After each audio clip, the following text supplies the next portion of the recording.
Hello and welcome back to a sad episode of the Bunch of Notes podcast. Is it Dan sad though?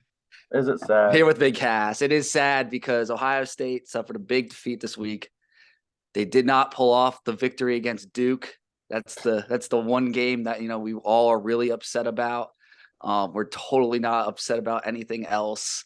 Um, Cass, I know you need. I just gotta say before the show, Cass goes to me, goes, we don't even gotta touch. We don't even gotta talk about the game. And I'm like, Cass, we have to. It's literally like we can't just avoid the subject. But Cass, obviously, we're not too happy. I'll let you have the floor because I know you're in your feels a little bit. um, I mean, it is what it is. It's just you look at it this way, for the sake of the rivalry, yeah, you're happy it's back. But the fact that we've got to suffer two losses in a row, we got to continue to hear these bastards and keep chirping, and the Yoders, the James Yoders of the world, and the Michigan fans where you don't even talk smack to. They just all of a sudden just start coming up to your face and sending you I'm DMs happy and for Bob. I'm happy for our boy Bob. boy Bob. That's the only guy I'll give But props. like, me personally getting people's messaging me in my DMs and Messenger and at work, like I don't even talk crap. Like I don't talk crap, but just getting the go blues and it's like I gotta continue to hear this.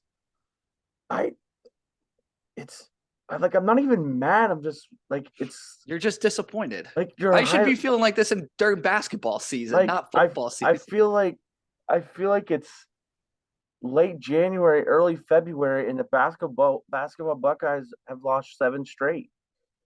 Like Yeah, it's a like weird feeling. it's a weird feeling, and it's like I'm not even mad.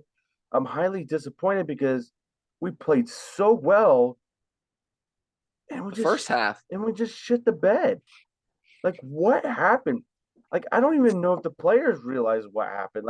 What happened? Like, The way that game fell apart so quick, Cass, it reminds me of actually it is exactly like the game, except it was Oklahoma when they came to shoot and they planted the flag. That's literally what it kind of felt like because that momentum shift, because in that first half of that Oklahoma game, I thought we were going to win, and then just everything fell apart at the end, like, like, and it got out of hand. But like, it was a close game back and forth, both games. and I will sit here and say Ohio State. It's not a matter of if they're physical enough. They are. They're physical enough. Michigan for one half had 1 yard rushing. But What I will look at it this way: five plays, five plays for 300 plus yards is what beat us. Michigan did not dominate us. I don't. The scoreboard may say that Michigan dominated us, but they didn't. They had five plays because players were out of scheme. They over pursued their gaps. They didn't fill their gaps. Tommy Eichenberg, like you lost your All American status because of this game.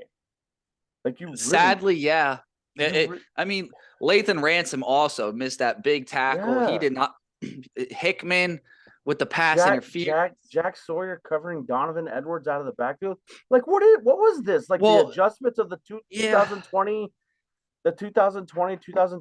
national championship game? Like What what? was and then Tyleek Williams and Ron Marcus K not even getting off the block? Tyleek Williams and Michael Hall got like I think 17 and 14 snaps And combined respectively. and Jerron Cage can get off a block? Like like what happened? I want to go in the Woody and like I wish I could turn back time, go inside the Woody Sunday night, and just sit back in my chair and just listen and get a better understanding of what happened.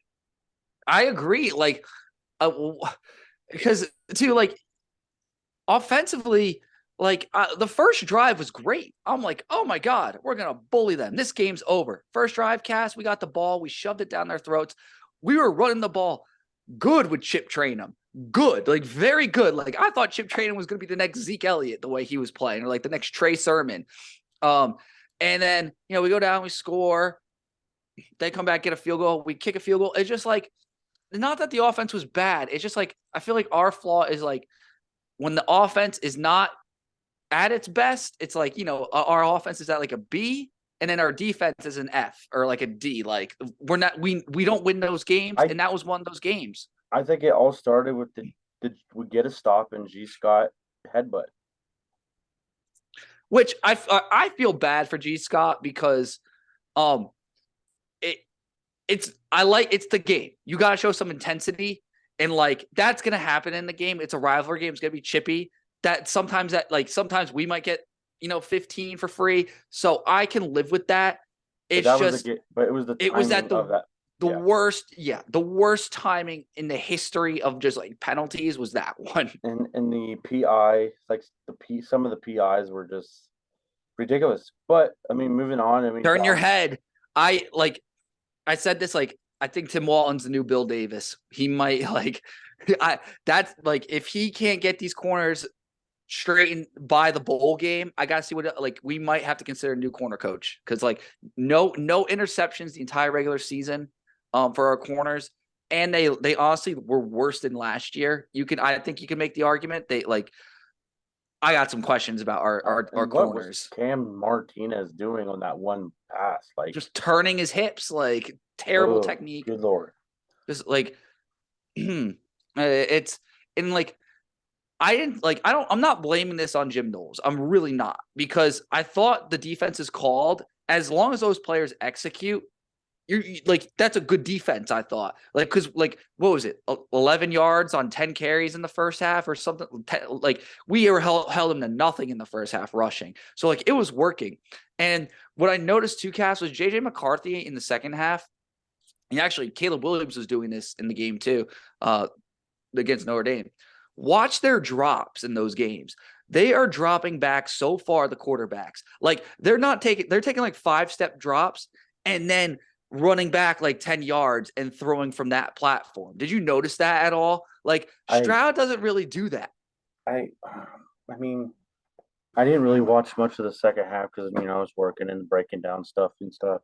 But like, I get it. I've seen it all year. Caleb Williams done it, and that's what made Caleb Williams so great, and that's what made JJ McCarthy look really good this week. But I, I mean, there's going to be another set of anger coming out of Ohio State. One, you watch the team plant the flag. One, two, you watch JJ McCarthy wave to the crowd.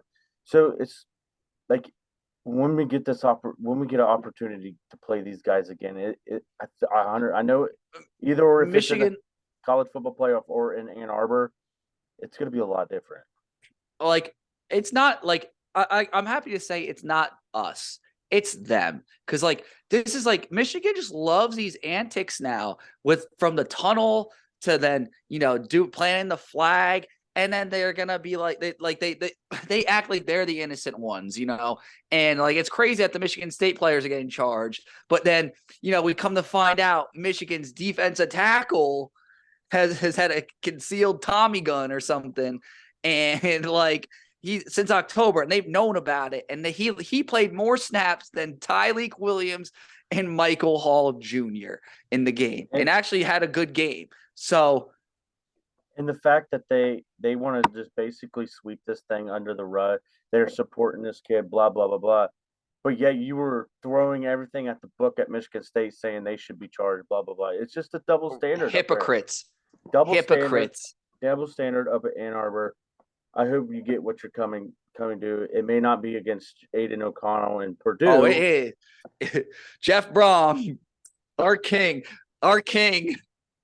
Well, that's a good segue right here too, because college football playoff rankings come out. They had us fifth. I knew we were going to be fifth. You'd be out of your stupid mind if Ohio State wasn't fifth. Like, all this talk about Bama making a playoff over Ohio State, get the freak out of here.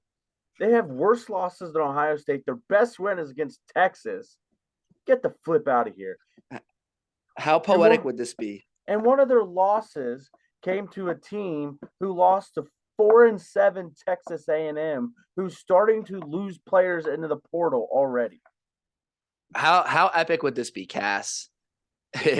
If, like in 2014, Ohio State snuck in at the 4 spot over TCU, and history repeats itself and TCU just loses to Kansas State. I mean, we got a lot of people to cheer for this weekend. We have hope. Like the ESPN puts us at like 88% to make the playoff. So like I have hope. I really do. And I have something diabolical cooked up this week, Cass. I have my little. Yeah, I mean, we were talking about. I was talking about this at work with some Michigan fans. They don't want to play us in the playoffs. Their fans don't, because here's the reason why. They're enjoying this victory so much that if we go into the playoffs and beat them, it just totally wipes everything. This could be one of those, like, you may have won the battle, but you might not win the war moments if we get into the playoff and win the national championship. Like it could be like Cass, how would you rate this season if we got into the playoff as the 4 seed, beat Georgia, like upset Georgia, Michigan, takes care of business against either USC or TCU, and we beat Michigan in national championship? How would you grade that season then with the one Michigan loss? I graded an A just because we didn't win a Big Ten championship. Interesting. But right now I have our season as a B. You didn't match our goals, but you go up a whole letter grade by defeating Michigan in the national championship. I just wish it's like one of those cusp things where it's like, oh, it's a 95%, not quite A plus. I mean, why can't like it still could happen. It's still very I think it's believable that we're going to get, we have a shot if one of those teams wins and we beat Georgia, we would definitely have to beat Georgia. Like, you could face Michigan again, potentially. I don't think they would want to play us again.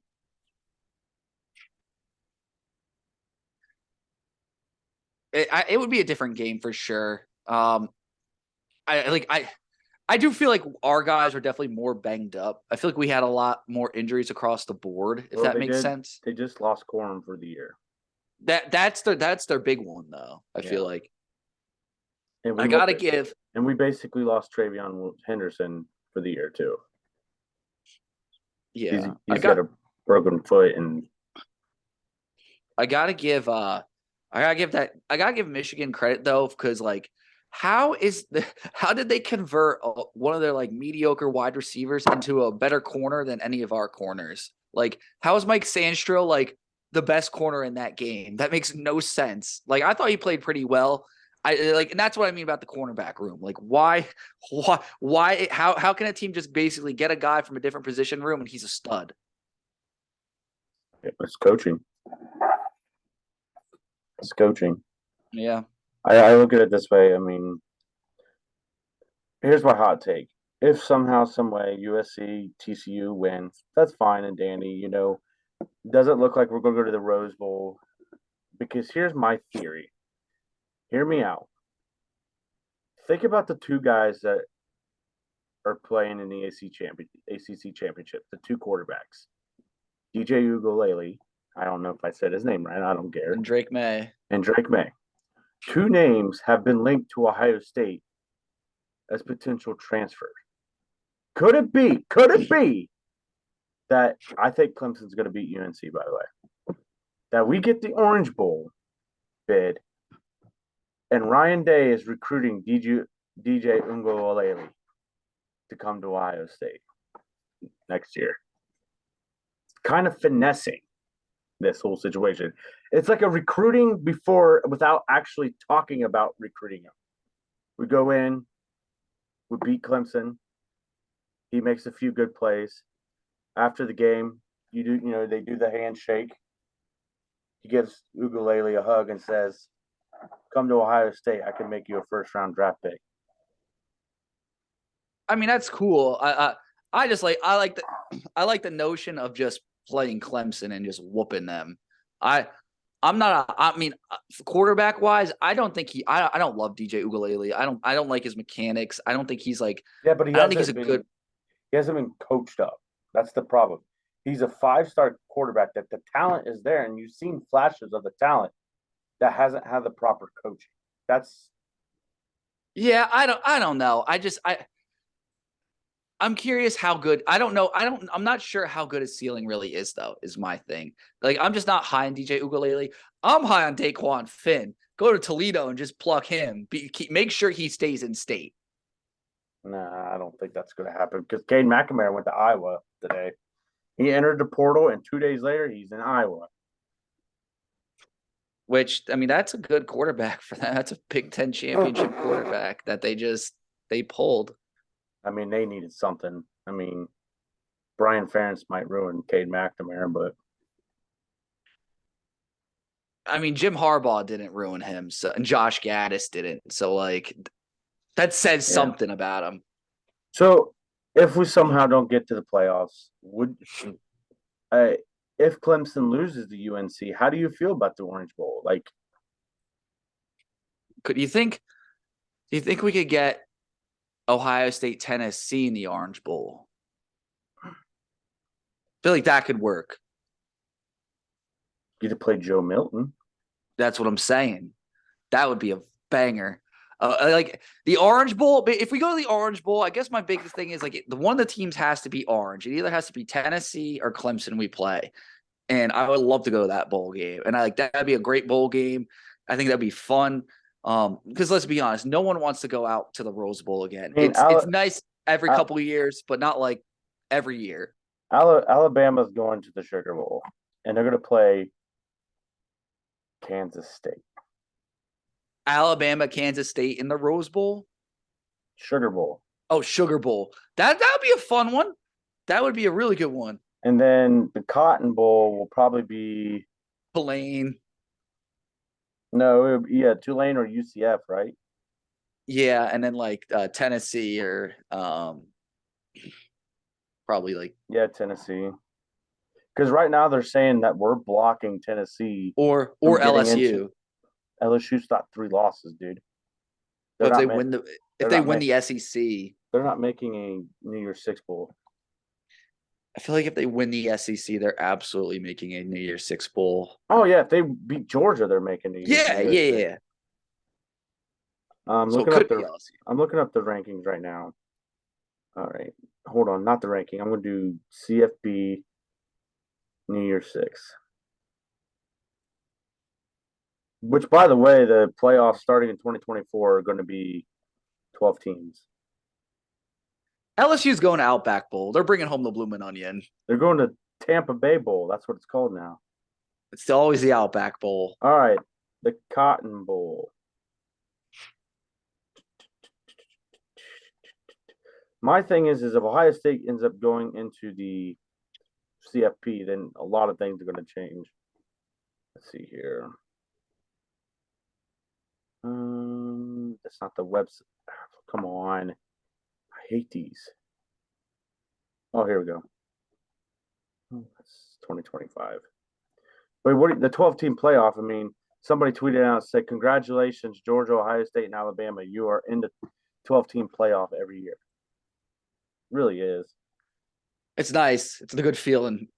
That was my consolation prize. I was like, oh, we would like. I was looking at our bracket on the 12-team playoff. I was like, oh, we played Tulane first round, and then we got like USC. I think it's like this is a breeze.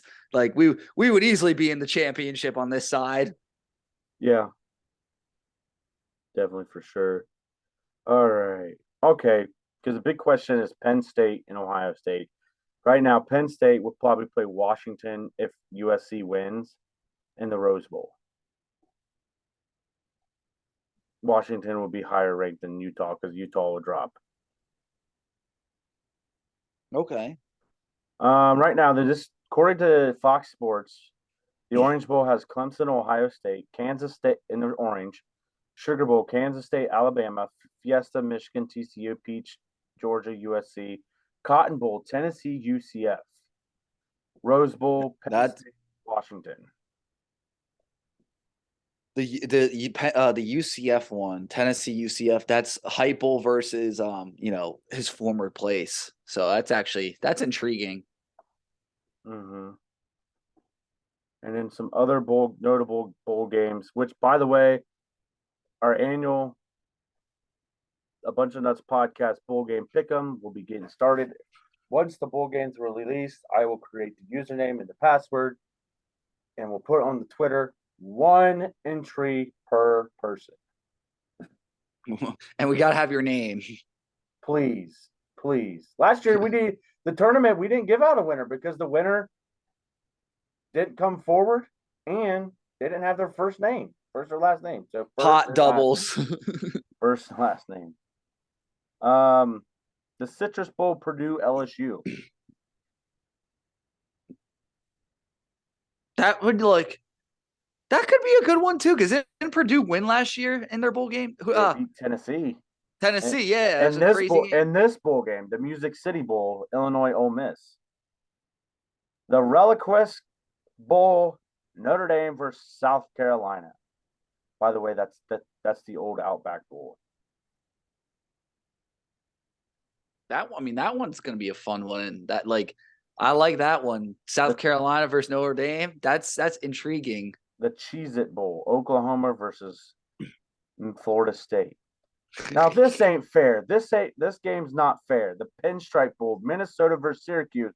Both teams are cold weather teams. Come on now. That'll be fun. That's actually a good matchup. Gus Johnson, Joel Klatt will be on this call for the only bowl game, December 28th. Utah, North Carolina. That's the projection. The Holiday Bowl. Wow, they have Utah in the Holiday Bowl. Because I feel like that's low. That's the third ranked Pac. Well, yeah, second ranked. Technically, the second highest Pac-12 ranked team is in the Holiday Bowl. If they're not in what's the Alamo Bowl projection? Curious. That's always a good one.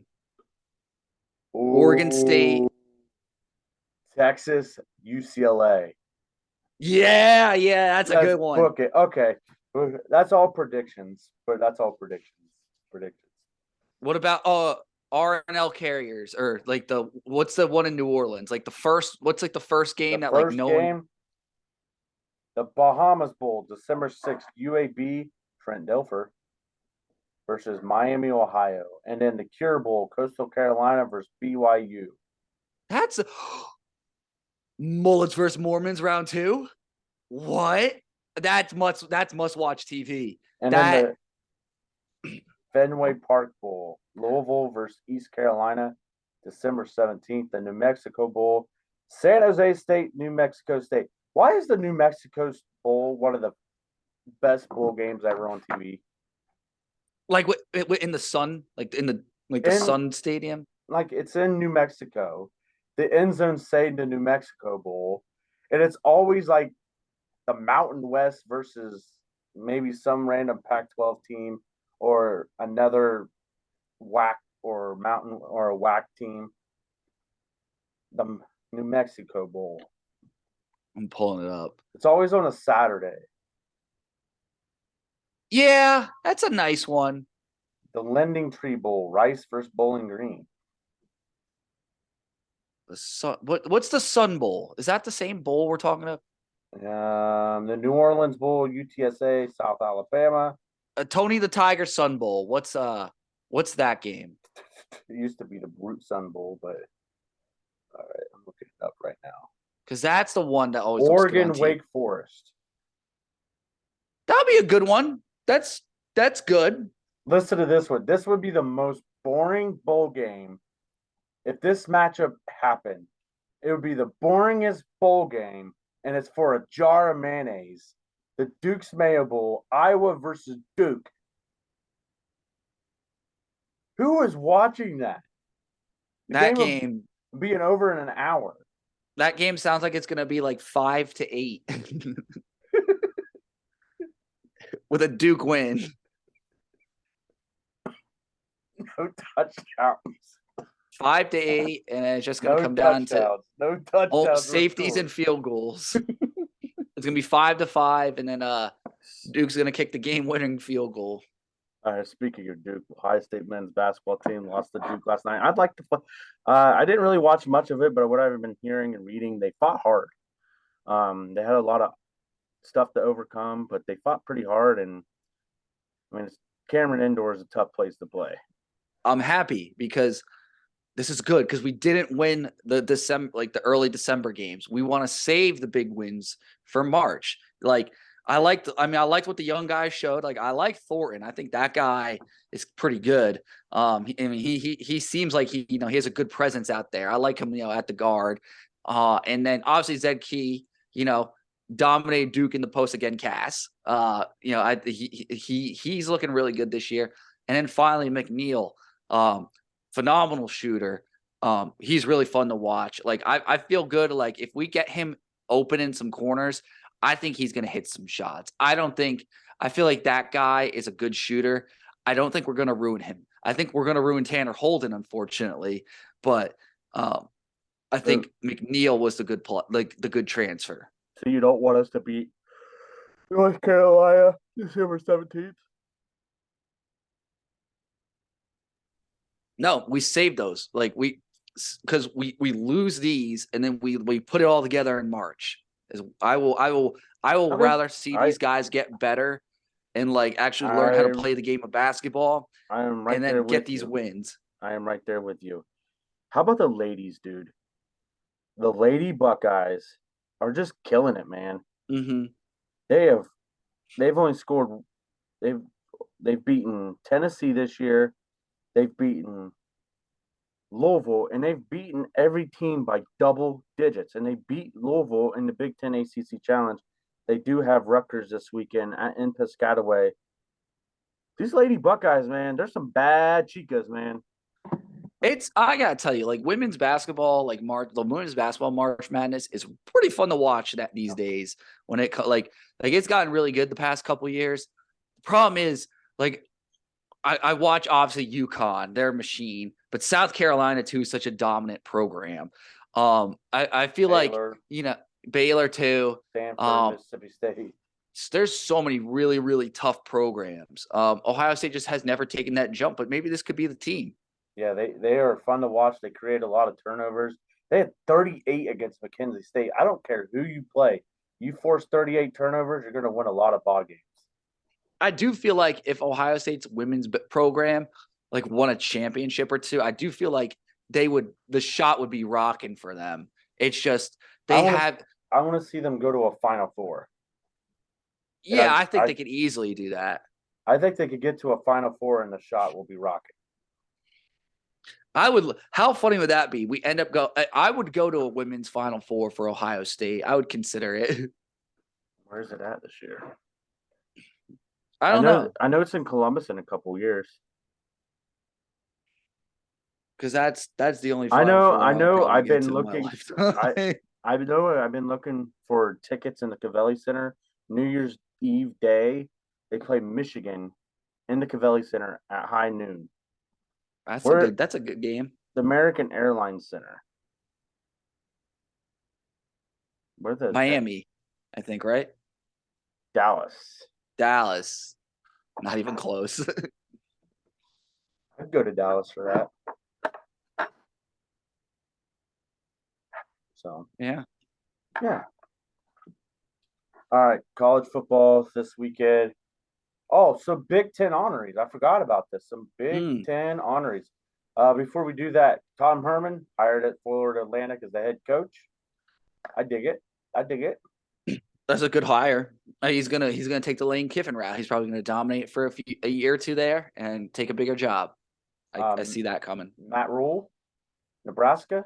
I kind of like it. I don't think he'll bring Nebraska back, but I think he'll have them competitive in the West. You know who I think will be competing with USC and UCLA every year? Luke Fickell in Wisconsin. For some reason, that didn't shock me as much as it shocked everybody else. I mean, I'm happy. I'm kind of happy he took Wisconsin because that's a school I feel like it's one more step till he gets back in Columbus. Yeah, I'm okay with it. They're in the Big Ten, but they're on the other side of the conference too. It's almost like you need him to have that job. So if something, God forbid, the Ryan Day thing doesn't work out, we could be like, oh, Mr. Fickell, would you like to come over here? Yep. And I think he's at a good spot. I've always respected Wisconsin because them and Penn State for me are the two schools that I respect highly of, and I don't hate them. I just hate when we play them, during that week. But they're two teams that's like, oh man, I like to see Wisconsin good. I like to see Penn State good. You know what I mean? And I like that spot for Fickle. What I It's wild that sorry I cut you off. It's wild that there's so many former Ohio State players that are like coaches now too. Yeah. Like Hey, I think it might be more than any other school. Like Fickle, Marcus Freeman, Vrabel. Like these, like that's that insane. We have that have three been guys. very successful. Yes, Um, well, the jury's still out for Marcus Freeman, but he turned it around. He turned it around. I thought. Brian Hartline's staying in Ohio State. Mm-hmm. I think there's something up. I think he's going to get promoted. I don't agree with a lot of people saying Kevin Wilson's going to get fired. I just think they're going to do like an offensive oh, you're the offensive coordinator. You know what I mean? Because right now the offense coordinator is Kevin Wilson. They're going to just add the coordinator. I mean, yeah, I think Kevin Wilson could almost take a step back. Not a step back. Like it's hard to say a step back, but he could focus on different things if that makes sense. It makes a lot of sense. Like focus on things that he's good at. If he spent more, I feel like spend more time with the tight ends and really I think that would be a good spot for him. And it's not a slight at him. I just think I would like to see that. I like to see Ryan Day in Ohio State go offer David Shaw, who just stepped down at Stanford, not a role that he's going to see him in the on the booth or on the sidelines, but like a role like what Nick Saban did with Brian, the coach down there now, who was the Houston Texans coach. What's his name? Bill O'Brien. Bill O'Brien. I would like to see Ohio State start doing that. Bring in David Shaw from Stanford, who's a great offensive mind, a great physical head coach. Just bring him in as what does Nick Saban call those coaches? Consultants. Yeah, consultants, an offensive consultant. How would you feel about that?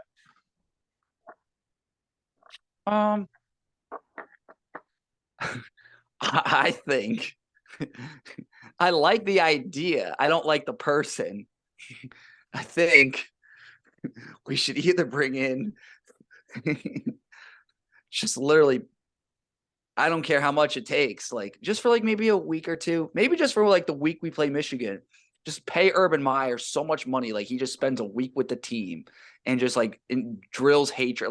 Can we just get Urban Meyer as a consultant for a week before the game? JT Barrett as a consultant? Oh, absolutely. JT Barrett, I think, should honestly potentially become the passing game coordinator here, the quarterback's coach, what Corey Dennis is doing. I personally, because you see what obviously you can't tell me JT Barrett wasn't successful at, he obviously knows the game. But if you look at what Jared Goff and Detroit have done this year, he's done a pretty good job so far, I thought. And he has the experience in the NFL, and going to the NFL and getting that NFL experience and coming back to college is so big. I don't think people understand how much more that helps. I would love to have JT Barrett. I think that's a great pick, Cass. I even like offering a bunch of money as a run game coordinator to James Laurinaitis. Did you see? JT Barrett on Big Noon Kickoff was great too. The past week, he was awesome. I was laughing. He was having a great time. Cass, I think that's a home run hire if they pull that off. Absolutely. All right, conference championship games this week. Ohio versus Toledo. Is Fenn going to be healthy? Ohio's offense is going to be fast track. That should be a fun one at noon. I think it's at noon. Yeah, hold on. Let me pull up the line. That's on Friday. It's tomorrow, right? Tomorrow. Is it tomorrow night? Hold on. By the way, Bills are leading the Patriots 17-7. Okay, no. Tomorrow at 1, it's Akron Buffalo. That's just an extra game. But yes, Toledo, Ohio. Toledo's -3. Wow. Yeah, I'll go with Toledo here. I'll ride with Toledo. I like Ohio. Um, the Sun Belt Championship, Coastal Carolina versus Troy, 10-2 versus 9-2. I don't even care. I'll go Coastal on this one. Yeah, I'll go +8. Coastal. Utah versus USC. Set for tomorrow night. 2.5 USC. I hate to be the bearer of bad news to Buckeye fans, but I like USC to win it. Yeah, I like USC too. Um, By the way, I'm diabolical, folks. I'm picking. I'm being completely transparent. I'm obviously picking USC and TCU. I'm actually going to parlay them this week. So, like, it's great insurance. Think about this. You put money on these two teams. It's either going to be Ohio State makes the playoffs, or you're going to have a nice payday. So this is what I'm doing. This is how I'm coping. And you know what? It's good to know that I'm a very bad gambler. So, like, I'm doing this for Buckeye Nation. the Conference USA So when we're Championship. the 4 seed next week, it's your boy who did it. Conference USA Championship. UTSA is an 8.5-point favorite. I don't see Mean Green start keeping it close. The American Athletic Conference Championship at 4 o'clock. UCF at Tulane. Give me the green wave, man. Give me the green wave.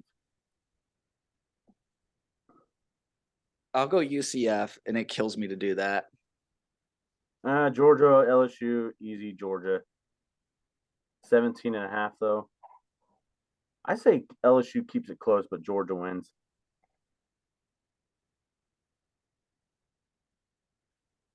Oh, LSU covers. LSU covers. That's what I just said. Yeah, LSU Yeah. covers. Mountain West, Fresno State, Boise State, Boise. Clemson, North Carolina. Something tells me North Carolina is going to win, but I'm going to pick Clemson.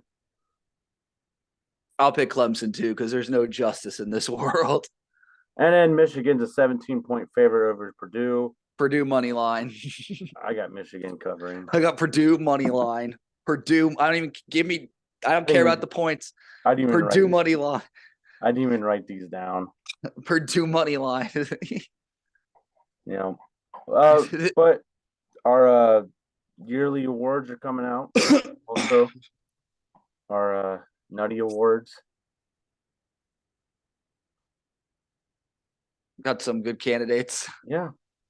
CJ Stroud becomes the 5th Buckeye in a row to win the Big Ten Offensive Player of the Year. Becomes the since 2010th Buckeye. Well, not 10th Buckeye, but 10th year in a row a Buckeye quarterback wins the Quarterback of the Year. Vote for Marvin Harrison for the Blintekoff. He's trailing right now Jordan Hyatt. I don't know what the percentage is today. I haven't checked. And then he got Wide Receiver of the Year. First team All Big Ten was Tommy Eichenberg. Well deserved. JT Tuamaloau, CJ Stroud, Paris Johnson Jr., and Matthew Jones? I believe so. And Marvin Harrison Jr. Congratulations to those guys. And hopefully we can get some national awards. I doubt it. Didn't our corners win some awards or something? Honorable mention. Oh, okay, that's a little much. Honorable mention. I don't think you know what? Denzel Burke didn't really play bad Saturday. They didn't go his way. No, I mean, no. Okay. I feel like we've unfairly criticized Burke this show, but I will say he did not have a good season. He played okay this weekend. I'll give him props there, but it wasn't his best. Looked bad.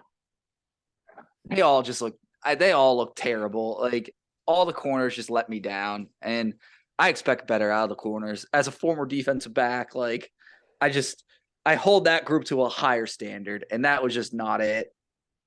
All right. Real quick, my opinion, the NFL game of the week, Kansas City Chiefs at the Cincinnati Bengals. Can the Bengals do 3 in a row against the Chiefs? I think they can. They got Joey B, baby. That's going to be a really – and they got Jamar Chase back. I know. I'm sitting Tyler Boyd for George Pickens in my one league. Smart move because Higgins, Chase is back. Mixon will be back. Higgins, I feel like Higgins this year is his go-to guy. So Dude, Higgins, he's the background on my phone right now.